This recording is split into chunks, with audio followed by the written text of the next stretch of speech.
This episode is brought to you by Buzzshot, Cogs by Clockwork Dog, PG's Playhouse, and Patreon supporters like you. Hey, escape room owners. Are you still trying to solve the marketing puzzle? Buzzshot to the rescue. Buzzshot is the secret weapon powering business growth and improving the customer experience. This is software with a ton of pre- and post-game features, including waiver management, creating incredible branded team photos, and streamlined review management for Yelp, TripAdvisor, Google reviews, Facebook reviews, wherever people review. And they also offer integrations with Cogs. We here at Room Escape Artists know just how expensive mailing list software can get. Did you know that Buzzshot has email broadcasts and customer surveys built in? Buzzshot allows you to create professional, personalized, and timely marketing, emails, and feedback surveys using easy-to-edit templates and variable content. Buzzshot helps you collect player and marketing data and enhances your customer communication to deliver more meaningful contact with those customers.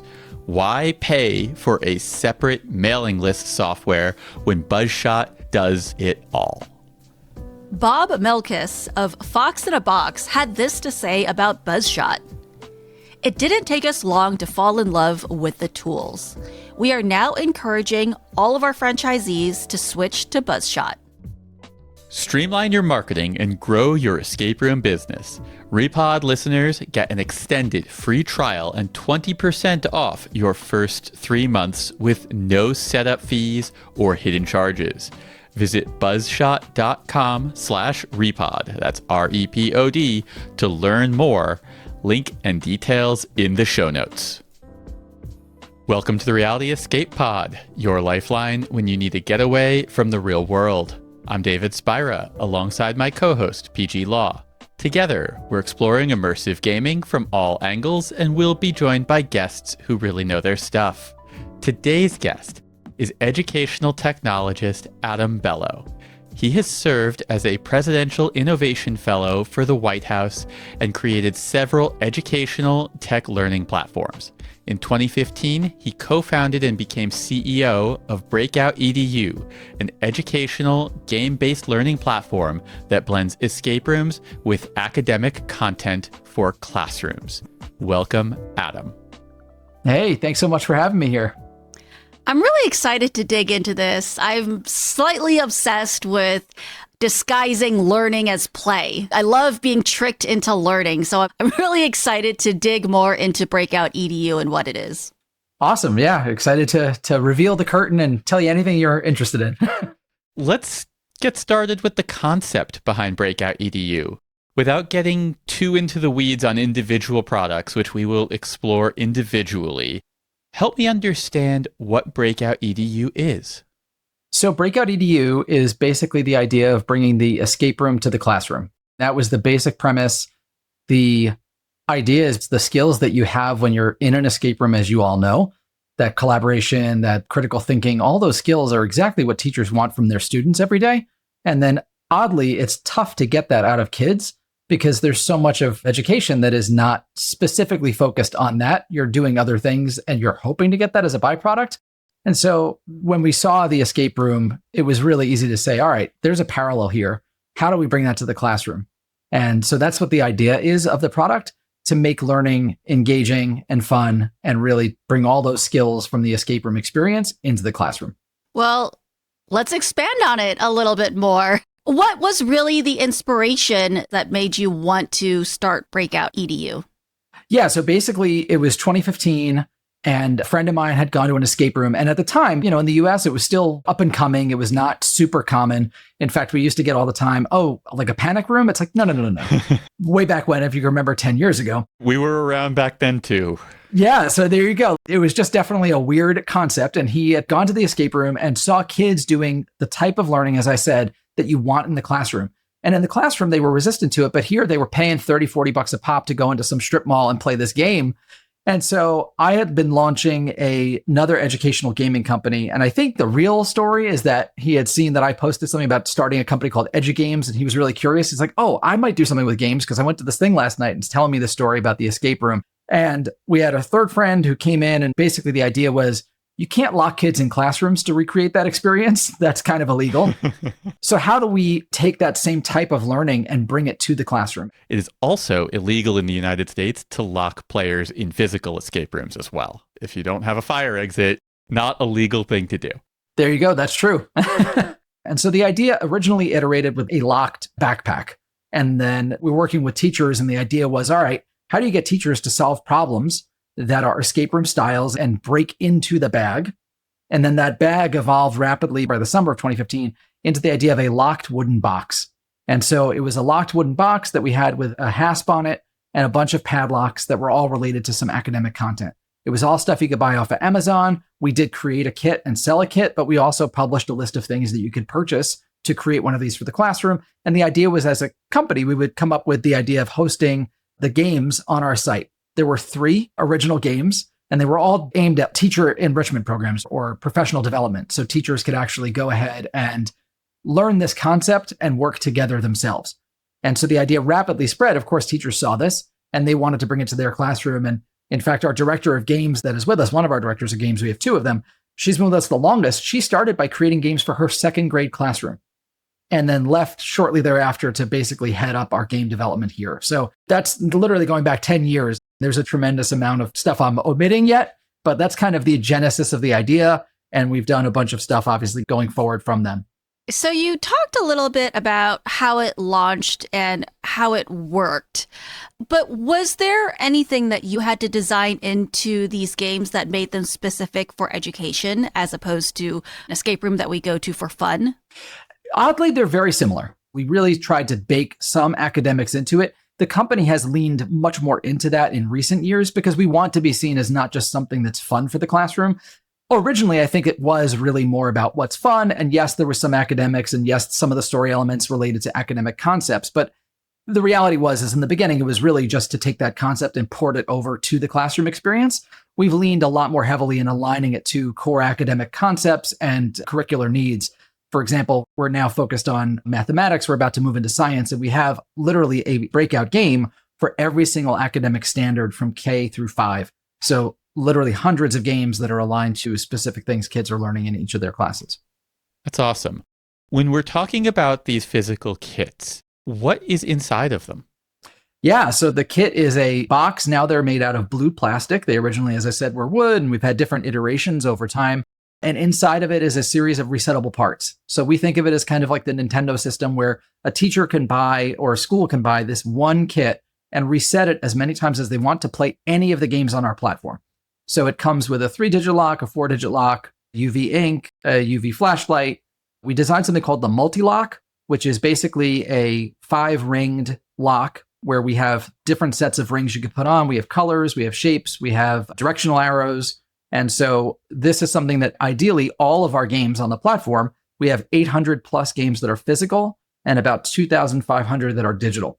And so all of the physical games use the same series of components. We also have a cipher wheel and about 10 different rings that have different ciphers on it, some hint cards and some other materials. So you send out a physical kit with all of these different physical components, but then you have different games that the teachers can reset the locks to different things depending on the game so they can change it up, but keep the same component. So it's not like one new component per game. Correct. Yeah. And the idea there is really to keep it as low cost as possible for schools. We know that this is not the type of thing where you're going to buy a new box for every single game you do. We do sell it's an annual subscription to our site, and that's where you get all the resources to print out and set up those games. There's a video walking you through the instructions on it. There's the PDF printables with the actual content that the teachers would need to either hang up in the room or put in the box. We really made it a very simple process, as simple as possible. They are real locks. We have many of these out in the world, over 100,000 kits out there in the classrooms.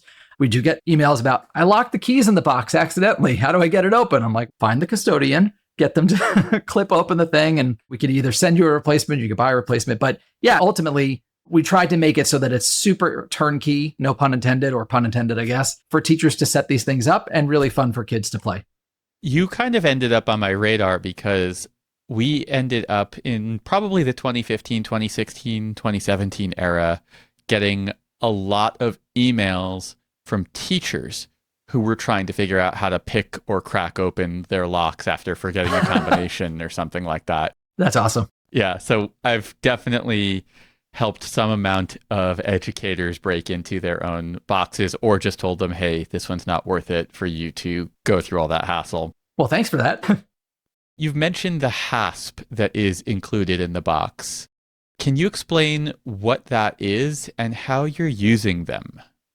Sure. The co-founder I mentioned before, he used to work for a summer at an electrical plant, and the hasp was on there because there were multiple keys that went into a single hasp. And then the idea was that the people that were working at the plant each had their own key and they had to unlock it in order to get it open. It was a safety precaution. Yeah, lockout, tagout is what it's called. Exactly. There you go. So we use that to attach multiple locks to the box. So again, with one single box, we could put up to 6 different locks on this individual box, either the large or the small. And that allows the students to have 6 different academic pieces of content that they have to break into. Ideally, our puzzles are one piece of content per lock. Sometimes there are obviously like multi-faceted puzzles where they have to get one thing open to open a second piece. But yeah, that's how we use it, to really have a very small physical footprint in the classroom, but still have all of that engagement and excitement around each of those puzzles.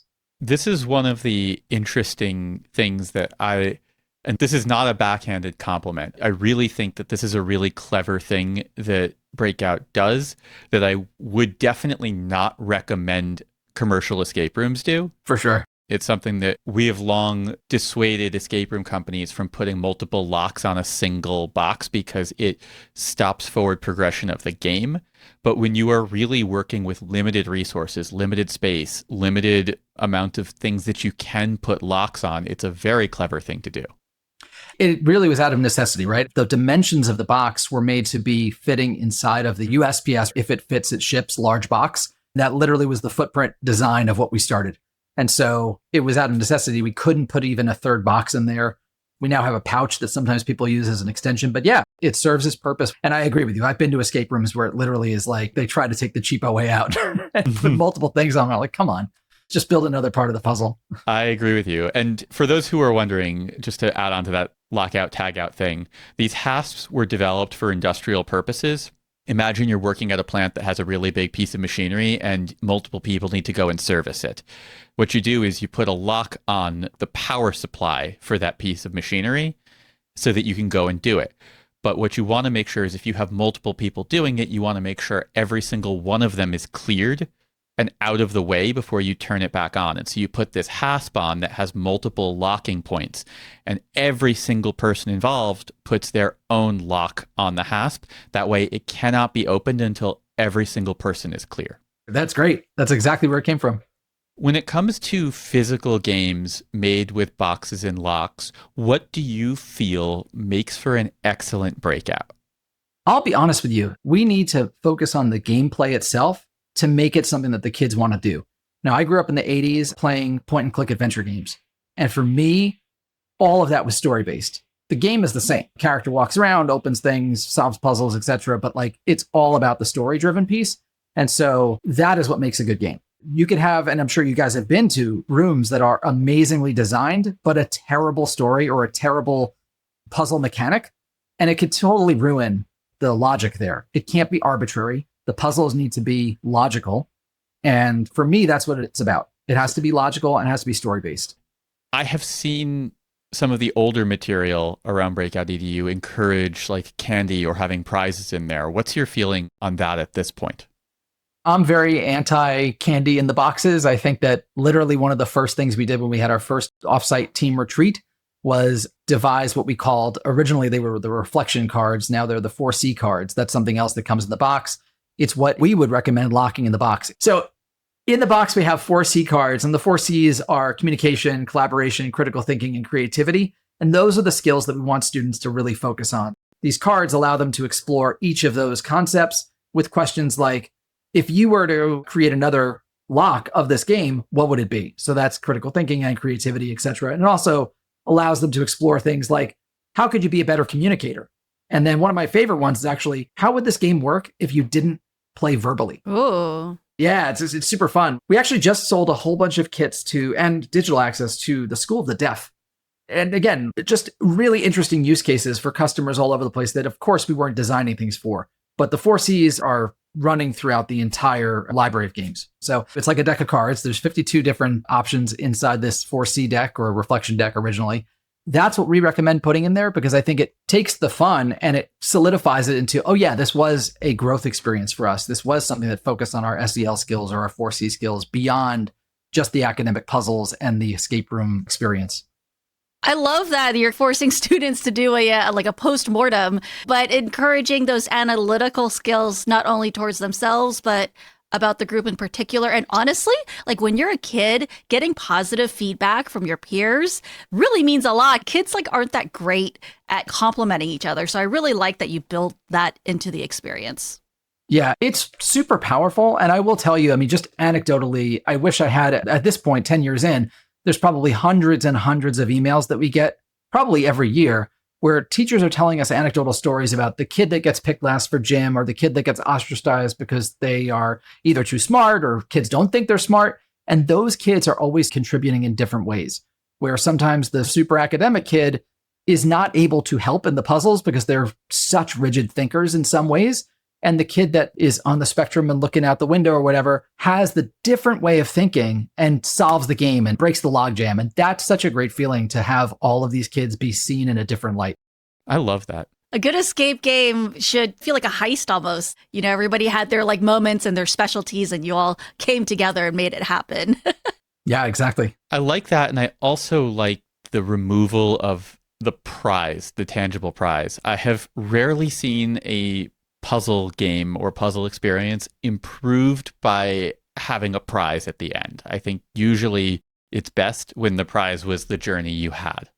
I 100% agree. And to be honest with you, having clever we broke out signs and then clever we did not break out signs, like we have one that says better lock next time or so close but not close enough, those types of tongue-in-cheek things. Yes, they have them in a lot of escape rooms, but we try to do them themed and branded to our games specifically.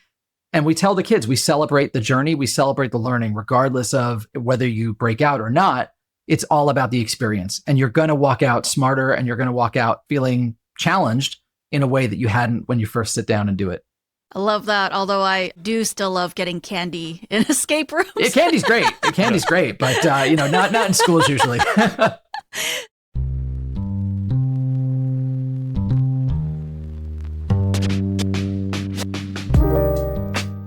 This episode makes me reflect a lot on the importance of education. In this case, we're talking about literally education in primary schools, but there is also so much education happening in the escape room community.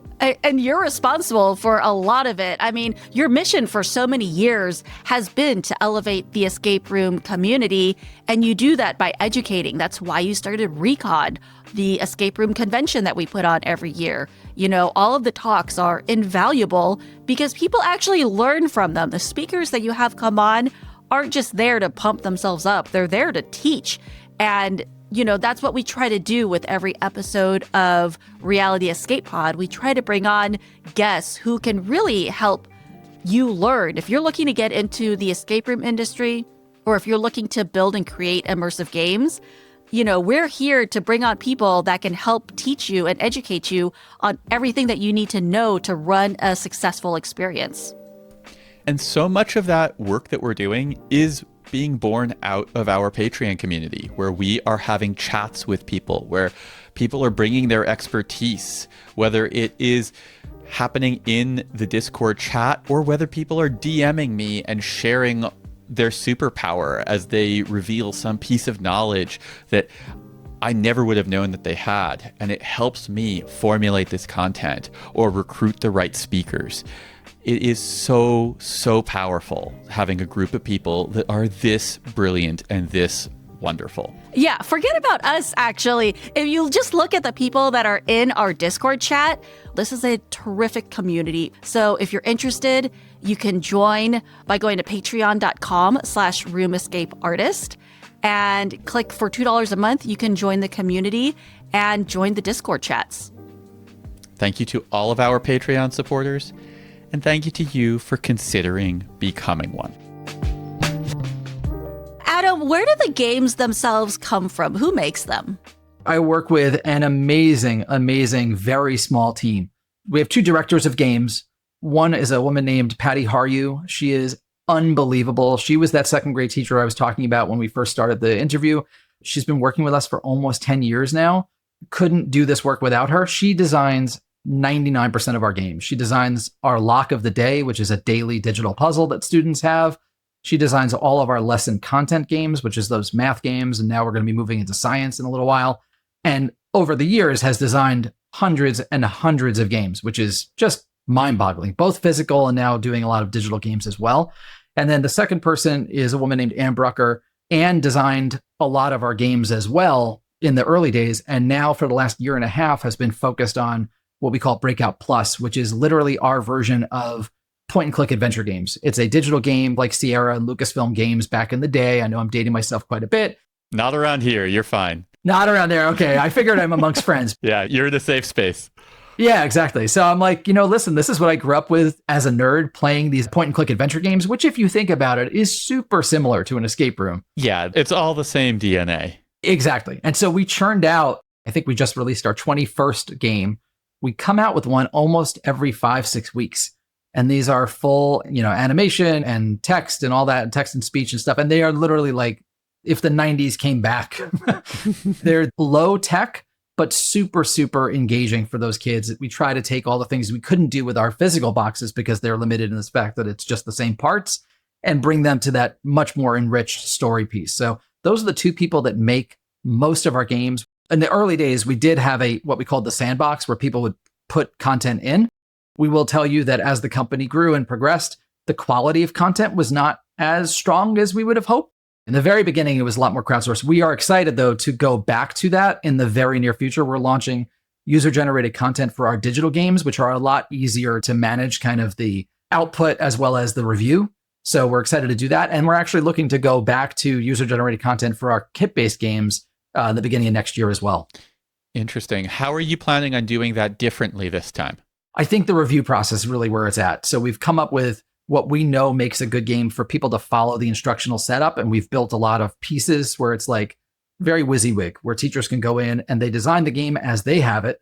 And then all they have to do is put in explanations or videos, and we can give them feedback. So it's not going to automatically go into the sandbox or onto the site. We'll have a review process, and then it goes through that review process, as well as the fact that it's like a YouTube style thing or anything modern where you could follow creators and stuff like that. And it'll be a really fun community, we hope, as well. What do you feel is the target age range for students for Breakout? It's a great question. So ultimately, we like to think of it as K to gray. We've seen this in preschools, which I think is a little young. I think that kindergarten, 1st grade, when they're learning their letters and their shapes, is the perfect thing for that. And we've seen people create content for college classes and beyond. We've sold to Air Canada, bought 30 kits. Twitter, when it was Twitter, had a bunch of kits. Facebook has kits. Google has kits. Like basically, we've sold these to so many different groups and so many places, as well as education from literally, as I said, K through college courses, etc. I think the sweet spot, though, in terms of the content that we can create comfortably and really do a solid job on is K through 8 or K through 7. I think when you start getting into like AP chemistry and physics, our team is not the team that can create that content. That's why with the user-generated content is going to come back, because I think that there are people creating awesome games. And in fact, our digital games, we have over 1 million games that have been created in the last 5 years that are just private to those users. So we can see it on the back end. We could see 1.4 million games have been created. Wow. We're going to give them the ability to share those. And again, there's going to be a wide variance of content in terms of quality. But if you can imagine, even if you say 10% of those are really good, and that might be generous, but still it's thousands of games that are great. Even if 1% are really good, it's still a lot of games. Exactly. And the nice thing about our games is that you can easily take them and tweak them and edit them. Our physical games, it's super easy. If you want to remove one lock or change one piece of the content, you could totally do that. The same of our digital games, you could literally fork them and clone the game and just remove one lock, change a piece of content, super easy. That's awesome. So you have dropped a whole bunch of breadcrumbs about all of the different digital offerings that you have. I want to go and dig into that stuff. Sure. So over the years, you have dramatically expanded your digital offerings. I'm curious, what was the motivation behind the digital strategy? So in 2017, at the very end of the year, we launched our digital content. The strategy was the fact that our kits did have a barrier to entry. We knew we can do more with particularly students designing their own games. That was my big push, was like, if we come out with a digital game player, I wanted a digital game builder. Since day one, we have had a builder that goes along with the player. Originally, it was just exposed to teachers, and the teachers can create games and share them to their peers or their students. But what we did was, over the years, we created a student game builder, and it mimics exactly the way that our own digital games are built. We've grown to include things like Adobe Express, which includes now an AI generation tool, so kids can really easily create artwork and content. So it's not like a stumbling block as to, I don't know how to create a clue. We've created courses for students. We give free webinars to our teachers and students on how to create this content. So that was the original impetus. Obviously, the pandemic was a very big driver. Seems like fuel on a fire that was already burning. It was. And I think 2020 was one of those moments for us where obviously all companies were hurting. The whole world was obviously thrown into turmoil. But if you could imagine that primarily our revenue was coming from this physical box, when you literally A, didn't have kids in schools anymore, and B, didn't want kids touching stuff, certainly not the same things together. I mean, in the very early days, that part of the business really fell apart quickly. We've seen it come back somewhat, but our digital stuff has grown tremendously because it's just a lot easier for people to get up and running with it. And what we do see is that people will take to the digital side. And I'll talk more about some of the things we've created over the years. But then we see them dipping in. If they love the digital stuff, we see teachers saying like, oh, what else can I do with this? Well, there's 800 physical games and you already have the access to the digital stuff. All you need is the physical components. So we do see people buying kits after having a subscription for a couple of years as the kind of that pro user, which is the reverse of how it originally started. Right. It's like gateway to the physical games. Exactly. So you mentioned Breakout Plus, and I know you have the digital games. They both look like digital games. So what's really the biggest difference between the two? Yeah, so our digital games are static images or simple animations. And we have a whole bunch of varieties of it. You'll get this from an escape rooms. We have what we call sequential puzzles, which allow us to have story-based elements where you have to beat one to get to the other one. So it's like kind of a progressive game. We have ones that are disparate, where basically the student can have 5 or 6 locks and they can solve them in any order. But they literally, it's just, you see what lock it is, you see the piece of content, and they go through it. We have a game called carousel games, where basically the students can click on any piece of content they want, but the locks, they have to draw the connections as to what the locks are. For example, we don't tell them it's this piece of content that goes with the color lock. They have to figure it all out. Lock mapping. Lock mapping, exactly. There you go. That's our term for it. I love that. I think that's great. We might even borrow that. That's really cool. Feel free. Then we have our lock of the day, which is single locks. We love that because kids can literally, like, they get streaks if they solve a single digital puzzle. We did this in response to thinking of like, what would our version of Wordle be? So instead of the same puzzle every day, we change up the content type, we change up what the puzzle's focused on. And if kids get all 5 right for a week, they earn like an avatar reward and stuff inside the game, which is really cool. So when you're talking about these locks of the day, how many are you making? Is it specifically just one per day for every grade level, or are you making multiples? We're making one per day, period. And what we aim to do is get that lock to be kind of in the 3rd to 4th grade range. Got it. So like a really smart first grader might be able to go for it, but really it's probably not for them. You'd be surprised, because I think a lot of times what we see is that we have gotten emails from high school teachers telling us it's too hard. And then 3rd grade teachers saying, oh yeah, they solved it in 2 seconds. Okay. Honestly, that's just how puzzle design works. I get it. You're right. Exactly. And what we like to say is with younger students, oftentimes they're doing this on the board together. So the idea is, with our digital, and this is not secret sauce, but it's something that we think about quite often. We don't want digital to be 25 kids in the classroom working on their own, doing it by themselves. The whole idea of Breakout is that escape room idea of working together. We still want them to get that teamwork experience. And so our digital games, while yes, you could log into your platform and play it on your computer, what we often see in the best of cases is 2 to 3 kids huddled around one computer working together, or the teacher is putting it on the screen and they're all taking turns and talking it out loud. So we try to keep that collaborative flair even with that digital aspect. So what are your recommendations for how this is used in classrooms? What's kind of the schedule for how teachers should be using the breakout games? I love that you asked this question because it's something that we struggled with so much. Years ago, we found that people were doing it for that fun Friday or before a vacation or whatever. And we're like, that's not enough value that we're providing to these people. Like, if you're buying a subscription to something, we need to have something that actually is meaningful for you. So that's where Lock of the Day came from, is let us give you something that's daily. And you said it best. It's usually the first thing that people come in, they call it a bell ringer in schools. Like they come in and the kids could open it up on their own. Sometimes they do it as work that they get to do after they finish their morning meeting or their morning session. So kids do that usually on their own or in small groups in the beginning of the day. With our digital games, we like to say, especially as I mentioned before, we have math games for every single thing that they teach. We don't recommend it to be like a fun Friday type of thing. It's when it fits best. It's great for review of a concept. It's great to be sending the students this game to kick off a new concept. We do think that the digital games are more easily fitting into the day, but the kit-based games, that usually is a culminating experience where, again, you finish the unit on Pythagorean theorem. We have a game based on that. Teacher would set that up, and that's kind of a review before the test or after the test or whatever it is to kind of solidify that piece of content.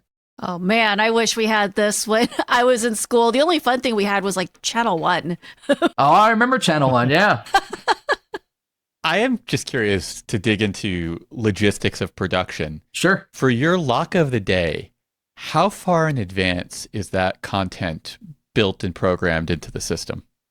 Yeah, that's a great question. I just reviewed our November content. So we're about a month to 2 months ahead. As I mentioned, it's a team of 2.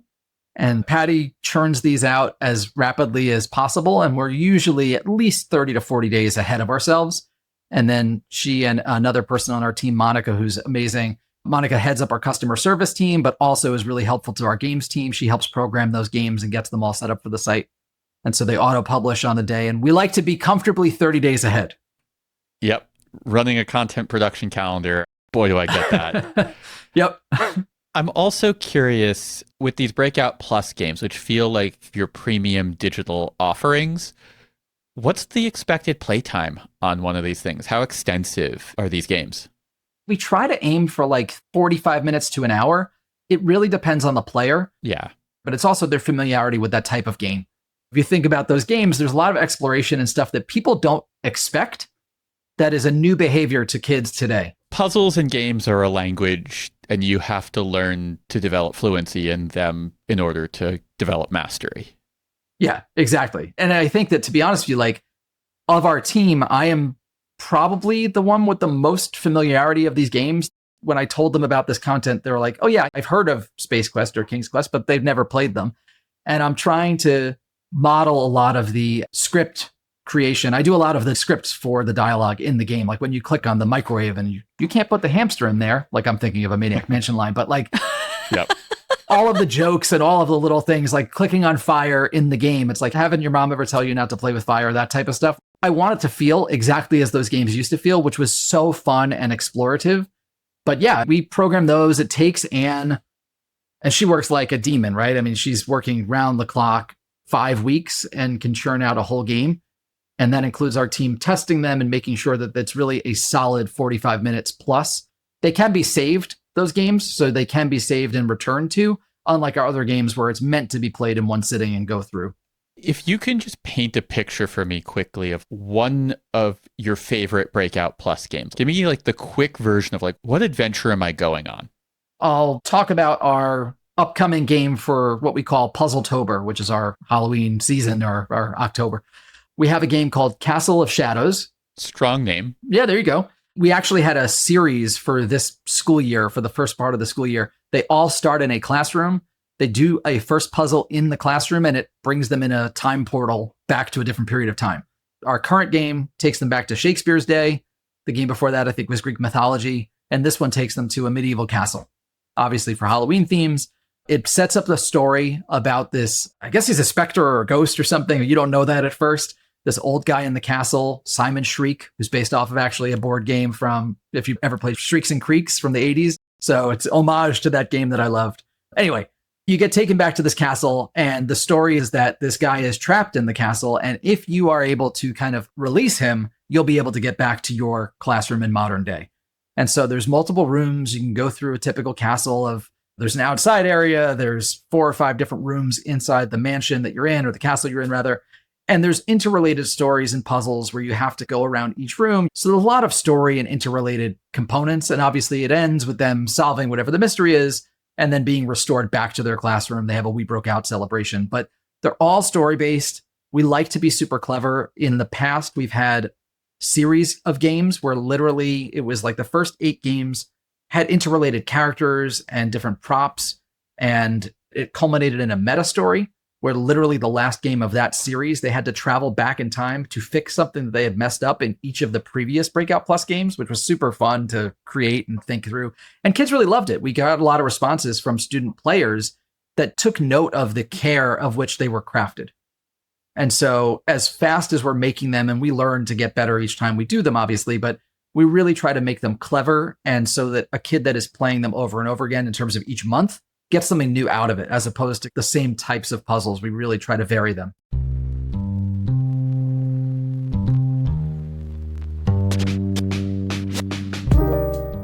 What do you get when you mix pals, puzzles, and trivia? That's right, it's PG's Playhouse, our newest podcast where you can play along with our guests through some games featuring a blend of wordplay and trivia. Then I share an interesting bit of trivia, lore, or history based on the episode's theme. The tribe has spoken. For our game in episode 23, we'll be voting out the word that doesn't belong. I'll give you 4 words, and you tell me the word that doesn't belong in the group. Jazz, navel, like the belly button, empire, and gala. Listen to the end for the answer. If you haven't guessed by now, the theme of this episode is Survivor. I had the pleasure of speaking to 2-time Survivor players. My wonderful co-host PG Law and our guest Stephen Fishback. We had a wonderful chat about the evolution of the game from its heyday 25 years ago to the complex strategy game it has grown into. To listen to this episode and all of the rest, check out PG's Playhouse, available on Apple Podcasts, Spotify, or wherever you get your podcasts. You can just search for PG's Playhouse or click the link in our show notes. Did you find the odd word out of jazz, navel, empire, and gala? The answer is navel, because jazz, empire, and gala are all types of apples, and navel is a type of orange. I hope your search for an answer was fruitful. You've mentioned your game design studio that allows students and teachers to make games. How does this work? Yeah, so the game design studio is really simple. We try to make it as easy as possible. It starts off where we ask them questions like, what do you title the game? What is a description of the game? And that's all information that gets shown to the player when they are loading the game. Then they choose what the combination for each of the locks are, and they get to choose the type of lock that it is. So digitally, we offer the same exact parity as what we have in our physical games. We have words, numbers, shapes, directions, and colors. And so they just choose one of those, they type in or key in the answer for what that's going to be.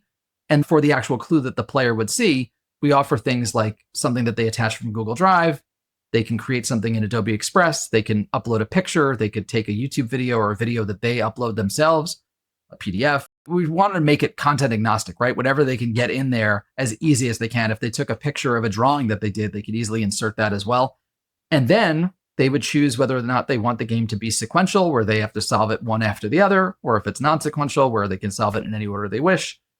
And that's really it. For the students, they would get reviewed by the teacher. And then if the teacher allows it, they can share it to the classroom, because you could imagine students posting content that they want. Obviously, they want the teacher to review it. It's really simple. And on the game design studio side of things, we also have created a series of games that is about game design. So it's not just how to use our builder. It's pretty easy. It's WYSIWYG. It's very simple to go through. But as you can imagine, most first, second, third, fourth, fifth graders, even up to high school, they haven't made games like this before. And so what we did was we created a series of games that has a short video in front of them teaching about the concepts of like how to hide something in a picture and how to like extrapolate numbers out of a series of shapes and colors and letters. And then we give them a sample game to play with that concept explored. So 4 or 5 puzzles that relate directly to that so that they can kind of model their own ideas and just, they're not left with that blank slate of just, all right, make a game. That's awesome. You've mentioned WYSIWYG a couple times. What is that? So WYSIWYG is what you see is what you get. It's kind of drag and drop, easy game design. Like just, they don't have to know programming. They're literally walked through the experience. And it's a very, very simple to use tool. So that's the way we designed it for ourselves.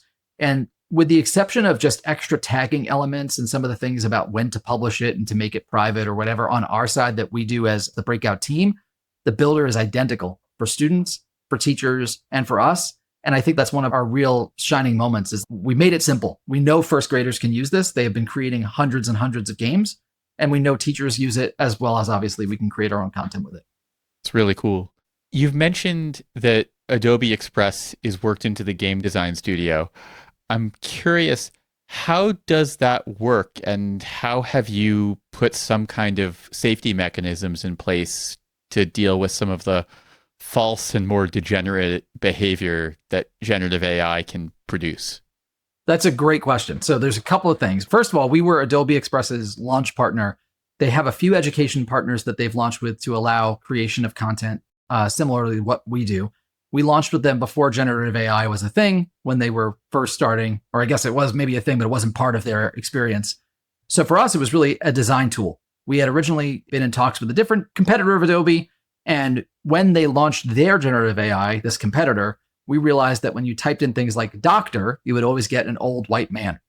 And so for educators, we were looking at the fact that when Adobe did that and you typed in doctor, you would get a whole bunch of different things. It wasn't always one gender or one race or et cetera. We also worked with that Adobe Express team. There are a lot of safeguards that Adobe particularly has in for this particular product. And ultimately, we decided to give a switch on the teacher's side where they can turn off the generative AI. They can turn off the Adobe integration if they don't want their students using it. So there are some schools where they want students to experiment with AI responsibly. There are some schools where it's absolutely not. We don't want this. We let the teacher ultimately decide and have that power. You said in the intro, educational technologist. I have been playing with technology for as long as possible. Is AI perfect? Far from it. Are there concerns that I have as a parent and as a human? Absolutely. On the other hand, of the tools that are out there, we do think that Adobe Express has done a really good job, especially with this product that they have for students and schools, in policing as much of the errant behavior as possible. Far from perfect, good enough to have some training wheels on it for kids to play with. I am curious, and I know this is a big question. From your perspective, where should the line be for generative tech in an educational space? Because I grew up in an environment where not enough students were learning about the technology of the day. And I think that that created a lot of problems for a lot of my classmates. But on the flip side, it also feels like for a lot of generative tech, it is narrowing the gap between what you want to make and what you can make. And that gap, at least for me, has always been the thing where my desire to learn and develop has lived. And so I'm just curious, what are your thoughts on that? It feels like a very difficult time to be in education. It is a loaded question, but it's a great one. And I think that the reality is that you said it best. It's almost like the saying, you can break the rules once you learn the rules. That's the phrase that came to mind for me as well. It really feels true to me. Like, I'll be honest with you, I always make the joke, I'm a big Apple fanboy, Mac user, but the joke is you can't open one up. And when I was a kid, I remember watching my father build PCs and we would swap out the motherboard and the RAM and all that stuff and upgrade them. And knowing how the technology worked has increased my understanding and appreciation for what the technology is and how it works. And the fact that now you just buy a slab and it's closed-ended and you can't open it up, but it's gorgeous and it does all this amazing stuff, but you don't understand how or why. There is a limiting piece of that, I think. Like you lose some of that. And so I've always tried with my own kids. I have a 9th grader and a 12th grader. I've always tried, even when they were super young, to expose them to some of that stuff. It wasn't the same as when I was a kid. I'm not trying to bring them back to the 1980s, but trying to explain how things work is really important to me. With technology in particular, especially thinking about the generative AI stuff, we have a team of developers. I don't ever see us firing developers and hiring an AI agent to build this stuff. The development team that we have are so invested in the product and the why that the technology cannot replace. And, I implore my team to constantly use AI to help them. Our marketing team is constantly giving AI messages to get emails to help close some of that gap. The story team, the Breakout Plus team, I built a ChatGPT plugin to help us with stories with building these Breakout Plus games. They're super hard to build. If you could imagine churning one out every month or so, we have a tool that helps us when it's like we feed it story and then it pushes us to remember like, oh yeah, what is the thing that's going to tie to this other room? So it's our creativity, but we're being guided and reminded there is a structure here. It doesn't build the game for us. It doesn't do the artwork for us. We're still doing that, but it does help us organize that content. And I think that kids need to explore that. My son just literally yesterday was applying to colleges. And on those college applications for their essay, it says on most of the school's sites, you may use AI to help you proofread and to help you expand upon your ideas, but you can't use it to write for you. Now, I don't know if it's just my son. He was like, I won't send it through AI. I want it to be all me. But he's probably the last of the generations that's like that. My younger son, when he gets to his turn, I'm assuming it's going to be like, yeah, of course you use the tool to help you, but you can't use the tool to do it for you. And I think that's the big difference right now is that a lot of kids see it as the shortcut to get things done for them. And I see it as like, it's the assist or the second set of hands or whatever to help you. It's not perfect, but it is crazy to think like v0.dev and some of these other tools that are out there that I've played with just on a cursory level. I don't think it takes away the artwork of it. I don't think Suno is going to be the next music generator and create all these artists or whatever, but it can help. And for escape rooms to bring it kind of full circle, whether it be us or whether it be escape rooms that are coming up with it, how many escape rooms have you been to where it's like the haunted forest? Put your idea into something else and, workshop it with another, whether it be AI or another set of folks on a creative side. I think you can expand what's available. You just can't outsource your own creativity to it. That's kind of my 2 cents. We'll dig more into this into the bonus show. There's a lot here to explore. Well, hello there. Alex from Cogs here once again with another Cogs power user to tell you about their experience with the system. Today I've dug into the archives and pulled out our oldest customer. You're about to hear from Mr. David Middleton, prolific games designer and owner of Bewilderbox Escape Rooms. David actually bought the first ever COG system we ever sold back in 2018 and recently converted it over to the newest version. He was also our first guest on the Inventures podcast. Off you go, Dave. Even when we were just testing it, we were just utterly delighted that this creation that we had, this idea that we'd had been summoned into reality because of the fact that we'd been able to use the system. One of the other things which just as a creator is just kind of, and an operator is reassuring is, if I need support with something or I need a new box, a new digital master or something like that, it's available to come out in the post next day, day after. I know it sounds overly dramatic to say history, but it is a part of history. We're tied to part of the COGS history and COGS is tied to our history in some capacity. Oh, shut up, David, you great prune. If you'd like to know more about COGS, go to cogs.show or find us on Instagram or TikTok. We also have a YouTube channel, The COGS Lab, where you can listen to our new Inventures podcast.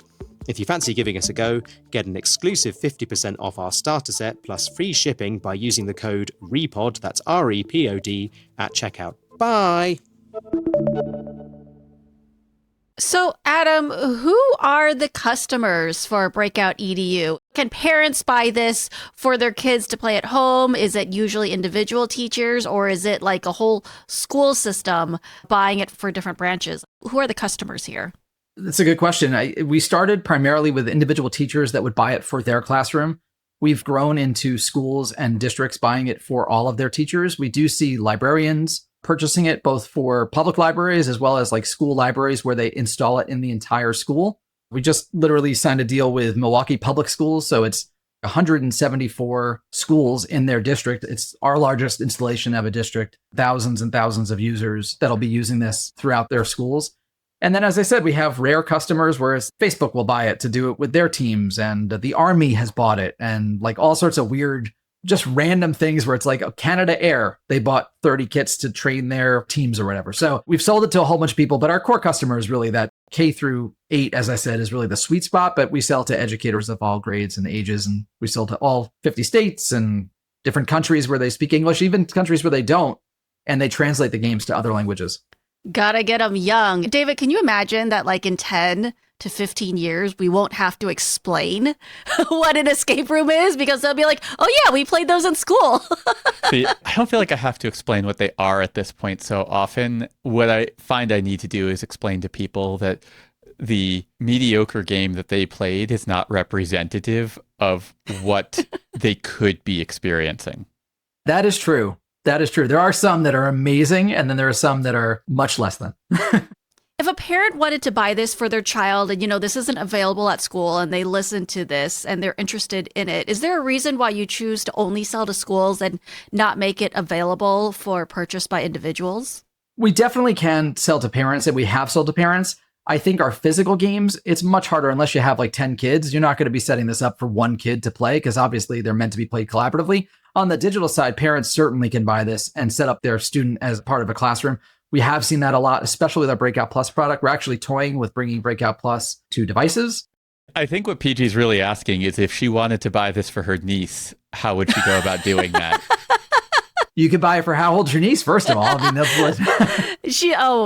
11, I think. Yeah, that's the perfect age. I'll set you up with a trial. You could let her play with it for a little bit. But yeah, we definitely would let parents, and we have sold to parents. It's just the physical stuff, I think, it's hard because I'm the worst salesman with that. But when a parent writes in and is like, can I buy this for my kid? It's like, I don't think your kid wants a box of locks that they would have to set up and then try to get into. That's not cool. But the digital stuff, it would work really well, obviously, for anybody. Is there any difference between selling to an individual teacher versus a whole school? There is. I think for schools, they're looking at the value prop. Teachers see it right away. They see what the value is. They know what they're getting for their classroom. Oftentimes it's word of mouth. They heard about it or they saw it down the hall or whatever. That's easy. Selling to a school, it's more expensive because it's, we're a very low cost product compared to most things that schools buy. But selling to a school, it's basically like, why is this good for everybody? And what we talk about is the equity and access to those kids. All students want these skills, these 4C and soft skills, on top of obviously the academics that we offer. But it is harder to tell that story and to show that value. And we really have been working hard, especially over the last couple of years, to pivot from it's that fun thing you do on Friday to, hey, we've really built out a robust content library and pieces of elements that'll be educationally beneficial. And if anybody is listening to this podcast and is thinking, boy, I would love to get this product into my children's schools, what do you think would be the best way for them to go about it? They certainly can. It's breakoutedu.com is the website where they can learn lots about all the different things we talked about today. We obviously have an email that they can write into asking any different questions. It's info@breakoutedu.com. Any questions that they have certainly can be sent in there, or you could even email me directly. It's just adam@breakoutedu.com. I guess really what I was wondering is more like, say, if I'm a parent, how would I go about trying to convince my kids' schools to get this? Do they typically go approach the principal about it or the teacher? A lot of times it's through the principal or the teacher. That's a great place to start. We have a lot of pages on our site that are basically, we don't call them justification pages, but that's really what they are, right? It tells you why this is a beneficial thing because it's a weird concept. Think back to when we were just selling boxes with locks in them. If I went to a principal and said, yeah, buy this for your school, they'd be like, why? What is this? It's a hard concept to explain if you haven't done an escape room or know what that concept is. And then obviously extrapolating that to our educational content, how does that work? How does it make a kid better at math or science or English or whatever it is? The soft skills are one thing, but there's usually not budgets that are set up for those things. And so we really have to tell the story and expose why it's beneficial to students of all ages and tying it into the content that they're actually experiencing. Historically, when large corporations go and play an escape room, senior executives tend to be very bad at playing escape rooms. I'm wondering if this is a similar problem with principals and administrators. I've seen probably 1,000 groups play Breakout, ranging from students to teachers to administrators and executives and whatever. I think the personality traits do come out. And sometimes when you see people that have to be right all the time, one of two things. Either they think that they're right and they're like taking the box and they're trying their combination because they are hell-bent on saying, I got this. And then you see the reverse, which is they're afraid to be wrong in front of their peers. Yeah. It's a dichotomous thing where it's like they think they're right, but they're concerned that they might not be right. And that's the best thing about Breakout. It goes back to what I said about the students before. It brings out all different types of learners, and it needs everybody to participate to do well. You can also see the types of people who are used to not doing things, but telling other people to do things and being like, oh, that is clearly a puzzle. Someone should solve that. And if you have enough people sitting around who all see themselves as delegators, everyone is pointing at a thing saying, that's a problem. We should solve that. And no one is solving it. Yeah, I definitely have seen all different types of that play behavior. It's fun to see it in students. It's less fun to sometimes see those tropes come out in adults. It's very hard to watch in adults. Yeah. I don't find it difficult to watch children struggle with these things, but I do have a hard time watching adults in those situations. Our debrief shines a light on exactly that concept of like, how could you have participated better? Mm-hmm. And to be honest with you, like if I'm facilitating a game, oftentimes I'm a guest at this event or a thing. And so I'm able to be like, I noticed that you were sitting back a little bit. Why? And you literally ask those questions. And usually in a debrief, these people break that shell of themselves and are like, oh yeah, I was just worried I would be wrong or whatever. I've seen adults think it's not for them and kind of tune out. But out of the thousands of games we've played, that's happened maybe one or two times versus people that are overly engaged and like, I want to try this. I know it. And it's like, no, you don't know it yet. At the risk of asking a very complicated question, what's the quick answer to what kinds of legal and safety considerations do you have to take into account when building a digital learning platform for children? There's a lot of concerns that we have with privacy and just keeping student data safe. So we are FERPA and COPA compliant. We sign DPAs, which are these digital forms basically saying what the level of safety is for our platform, keeping student data safe. I think that safety and security for us is paramount. We don't collect extra information. We're not marketing to kids. I don't want student emails. I don't want any of their information. We don't even house credit card information or anything. Like our platform does not automatically renew. It's one of those things where we really are building it to be student safe first. This comes from the fact that I've built a lot of other ed tech platforms, one of which was much more progressive, shall we say, and I almost didn't exit that company because there was concerns about the data and privacy. And so lesson learned from that from more than 10 years ago and was like, no, we are taking the bare minimum. And a lot of platforms get in a lot of trouble. I mean, there's a lot of lawsuits and stuff that go on because they do house more data than they need or they market to them. We want to keep it fun. We're not trying to tie these to their attendance records and their scores and all this other stuff. We keep it simple and as easy as we can. If you're not careful, data can become a toxic asset. Exactly. And I'm sure people will argue that like, oh, but if you collect all the data, then it's very valuable. We're not trying to sell these kids. We're trying to sell what we do. Exactly. Glad to hear it. So, Adam, how much experience do you have with commercial escape rooms? Have you played a lot of escape rooms?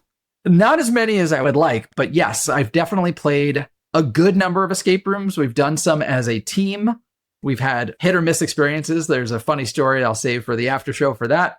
But yeah, we play them. My family loves them. As I mentioned, I have two kids that kind of grew up with me doing Breakout. So when I started, they were very young. I used to come in and play in their classes, and we would go to escape rooms when they were old enough to do that.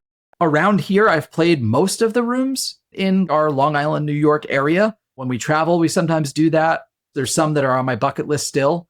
When I've traveled to different parts of the country, we've done them. The short answer is yes, I've played a good number. Some I love, but I'm obviously a very harsh critic. Even though we have a box of padlocks that makes up all of our experiences, I am definitely a stickler when I walk into a room. If it's gorgeously designed, great, but it has to have great puzzles. I feel that. What is the next frontier for Breakout EDU? That is such a good question. I kind of teased a little bit of it in terms of bringing back our user-generated platform, building out another user-generated platform for the kit-based games to come into play. To marry digital and physical is really where my head's at right now. We are doing some really cool stuff for this Puzzletober, which is our October push. We have some really fun printables that the kids work on as not worksheets, because that's really the anti-Breakout logic, but they're doing some problem solving on a physical worksheet that then relates to a digital piece of content. So we're trying to marry our physical and digital products together a little bit more. And then our focus is we've completed this K through 6 math curriculum. We're going to be looking at the science space as well. And then we have a STEM product that really allows students to focus on all of this academic content still have our game builder, Breakout Plus, Lock of the Day. I mean, in terms of our strands of what we offer, we're going to continue to build those things out. But really, it's about the user-generated piece as well as going into this next swath of work, which is the science curriculum. It's exciting. You also have your own podcast, Game On. What's the pitch? I do. The short answer was that our marketing team was like, hey, you're known in the education space. It would be great for you to have a podcast and talk to folks. So I have not posted one in quite a bit, but I do have a podcast. It gives me a really good excuse to bring on guests that I know in the education space, talk about topics, whether it be AI, whether it be talking about topical things in the education space in general, but also talk to people in the technology space and gaming. For example, I had a really awesome conversation with Nolan Bushnell, founder of Atari and Chuck E. Cheese, which is just amazing to sit there and have that conversation. I was jaw on the floor, loved it. And then have talked to folks like Al Lowe, who created Leisure Suit Larry, but also Donald Duck's Playground, which was my favorite game when I was 5 years old. So again, a great excuse to have great conversations, whether it be about games in education or education itself. You guys might get an invite there. We can swap stories and always looking for good conversations. I would happily join and chat more. Amazing. So, Adam, what else comes next for you? Breakout keeps me very busy. I mean, honestly, this has been such a journey. And if you told me 10 years ago that I'd be doing this now, and if you told me 5 years ago that we'd be doing this through the pandemic, and to see where we've come out, I'm really focused on what we're building here. I will say I get to work with the most incredible team. I know I mentioned a bunch of them by name, but from our developer team to our marketing team to our customer service team to our game developers, et cetera, like we have the best team. So I have the most fun job in the world with probably the most dedicated and some of the smartest people you'd meet. They put me to shame. So it's a pleasure to work with those folks. And then, as I said, I'm also a dad. So I've got to see my kids grow up with Breakout as part of their life, both in the house, but also their schools used it unpushed. Their gifted programs were using it and other stuff. So I always like to say, I'm going to do this until no more ideas or it's not fun anymore. And I've got lots more ideas and it's still a hell of a lot of fun. Sounds like you'll be doing it for a while. Yeah, I hope so. If any of our listeners at home want to follow you in your work, follow Breakout EDU, follow you on social media, how can they do so? Yeah, on all the platforms at Adam Bellow. Pretty creative name, I know. I gave my email before. It's adam@breakoutedu.com, or you can go to the website breakoutedu.com to learn more. And always happy to jump on a call or an email, obviously, and connect with anybody. I'll have links to all of that in the show notes. Adam, thank you so much for joining us. I have been following Breakout EDU since the very beginning. I was lurking in the Facebook group way back in the day. It has been really interesting to watch your organization grow and pivot and refine its products and offerings over the years. And it's really cool to see what it has started to culminate in. It felt in the early days like it was this loose idea, and these days, and talking to you and hearing about what you're working on, it feels like it has really solidified into something that is incredibly cool. Glad that we got to spend some time and learn more about all of the things that you and that team of yours are working on. Thank you for that. That means the world, because it's been, as I said, quite a journey, and I feel exactly as you just said it.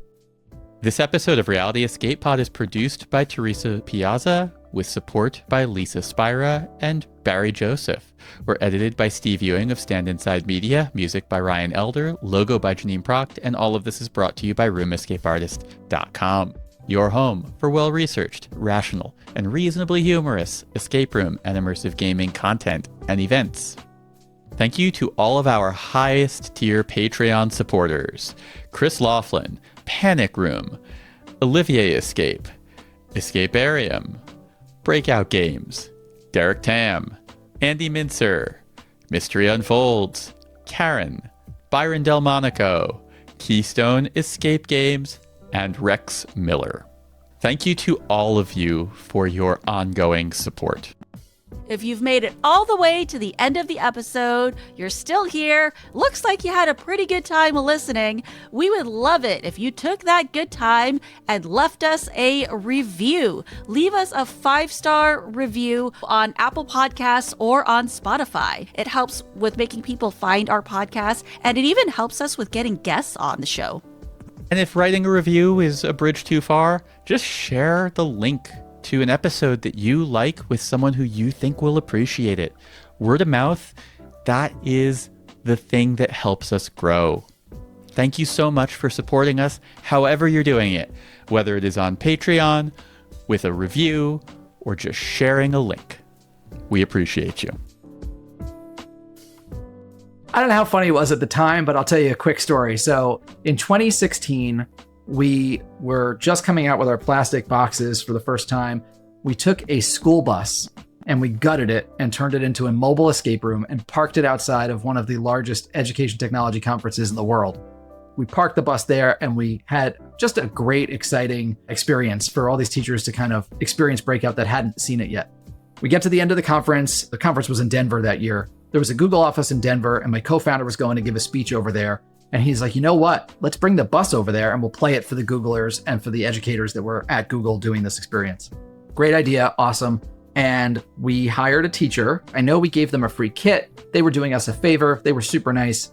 Long story short, we are literally half a mile from the Google office. It was 30 minutes away. We're there. And my co-founder is like, are you guys almost here? We're teeing it up. We're ready to go. I'm like, yeah. We just made a wrong turn. We're going to turn around. We'll get there. Bus driver, this wonderful woman who is a big fan of Breakout, did us a big favor, did a 3-point turn and completely demolished a parked car. Oh no. Oof. I was mortified. Now, I will tell you that at the time, we don't own the bus anymore. It's long gone. But we had in the back of the bus gasoline tanks and a generator. And so when the police came to take the report, all I'm thinking is this is literally the end of the company. Like they're going to open it up and see like this disaster inside. How am I going to explain to this cop that we have a bus that doesn't really look like a bus and you walk in and lock them in these different rooms? I mean, it had 2 different rooms that locked. And I had my co-founder who's basically screaming at me, being like, you got to get here. We have Google waiting. I'm like, dude, I'm filing a police report in our insurance. So that's my not so funny, but now in hindsight, very funny. We did publish a "We Broke Out, They Crushed It" sign with the bus and everything. Like everyone was fine. Thank goodness. Obviously we had insurance. We fixed up that car. I felt so bad for both the bus driver who was doing us the favor and for this poor woman who was a dental hygienist that we destroyed her car. It was awful. It's funny-ish in hindsight, but at the time it was the worst thing that was happening.